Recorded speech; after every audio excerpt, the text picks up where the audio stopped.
Selamat datang di channel Wetan Narotama. Untuk kali ini kita akan membahas materi mengenai kurikulum merdeka semester genap. Kali ini kita akan pelajari mata pelajaran IPAS volume 2. Nah, kali ini kita akan pelajari tentang bab 5, yaitu mengenai kenampakan alam dan pemanfaatannya. Adapun tujuan pembelajaran kali ini, yang pertama yaitu mengidentifikasi jenis-jenis kenampakan alam di daratan dan perairan di Indonesia. Yang kedua, menuliskan contoh pemanfaatan kenampakan alam, daratan dan perairan. Yang ketiga, mengidentifikasi keragaman budaya kearifan lokal.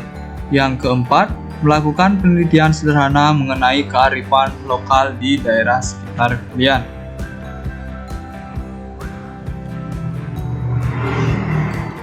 Yang pertama yaitu kenampakan alam dan pemanfaatannya.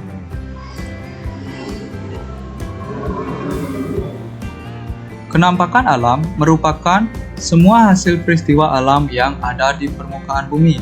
Jadi, kenampakan alam ini merupakan semua hasil peristiwa yang ada di permukaan bumi kita.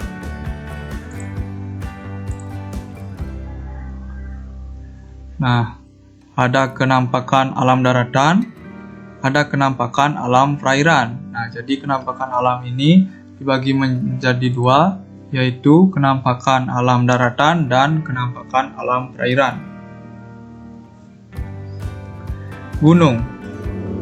Gunung berada di ketinggian lebih dari 1000 mdpl. Manfaat gunung yang pertama sumber mata air, yang kedua habitat tumbuhan dan hewan liar, yang ketiga sarana rekreasi pendakian. Seperti di Bali, gunung yang sarananya untuk rekreasi pendakian yaitu ada Gunung Agung dan Gunung Batur. Seperti itu.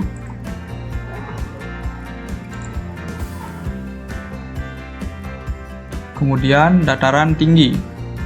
Dataran tinggi memiliki tanah subur dan berudara sejuk.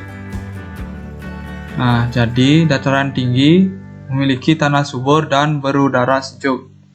Dataran tinggi di wilayah puncak banyak dimanfaatkan sebagai perkebunan teh.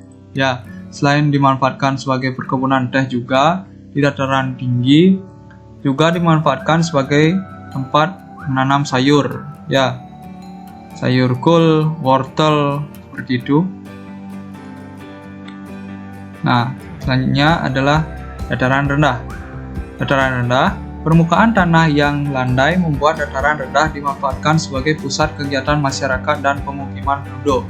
Seperti pada gambar, di daerah dataran rendah seperti di kota ini dimanfaatkan sebagai pusat kegiatan masyarakat seperti lahan pekerjaan di perkantoran, seperti itu, dan tempat pemukiman penduduk yang sangat padat. Lembah. Lembah berada di antara dua gunung atau dua bukit. Lembah Ngarai Sianok dimanfaatkan sebagai lahan pertanian. Nah, ini merupakan lembah pada gambar ya. Ini merupakan lembah Ngarai Sianok yang dimanfaatkan sebagai lahan pertanian. Seperti pada gambar, di sana terlihat ada padi ya, pertanian padi, jenis padi. Yang selanjutnya yaitu pantai. Pantai biasanya dimanfaatkan untuk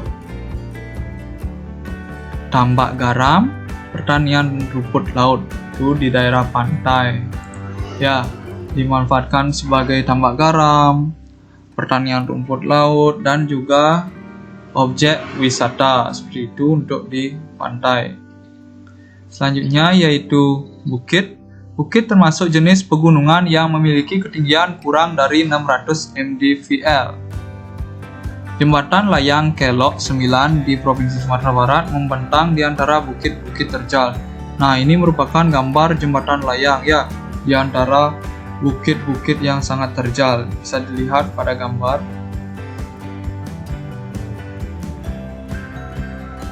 Yang selanjutnya, yang ada di dataran rendah, yaitu sungai. Aliran sungai mengalir dari daerah tinggi hulu menuju aliran rendah di hilir. Jadi aliran sungai ini dari hulu ke hilir, daerah tinggi menuju daerah aliran rendah. Aliran sungai mengalir menuju laut. Jadi sungai mengalir dari pegunungan menuju ke laut.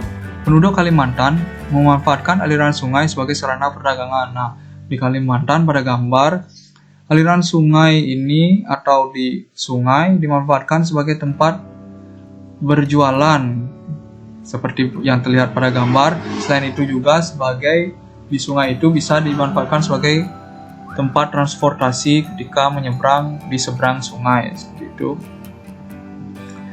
Ya, selanjutnya laut. Setiap laut memiliki kedalaman yang berbeda-beda. Jadi setiap laut di Indonesia terutama memiliki kedalaman yang berbeda-beda.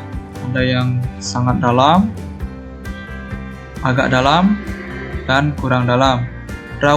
Selanjutnya rawa ini ya, rawa di sekitar pantai banyak ditanami tumbuhan bakau. Nah, apa tujuan ditanami tumbuhan bakau?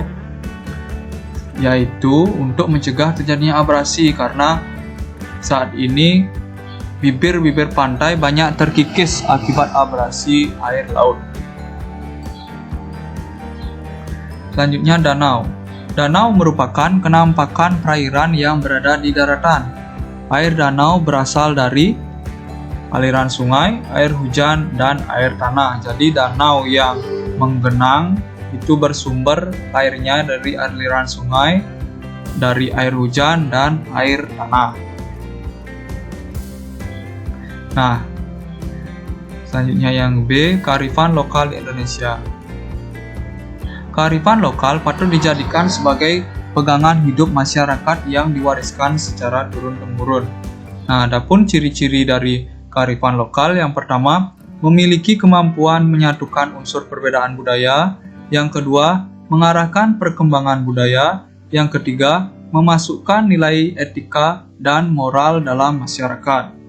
Yang keempat, mengajak masyarakat menjaga kelestarian lingkungan alam.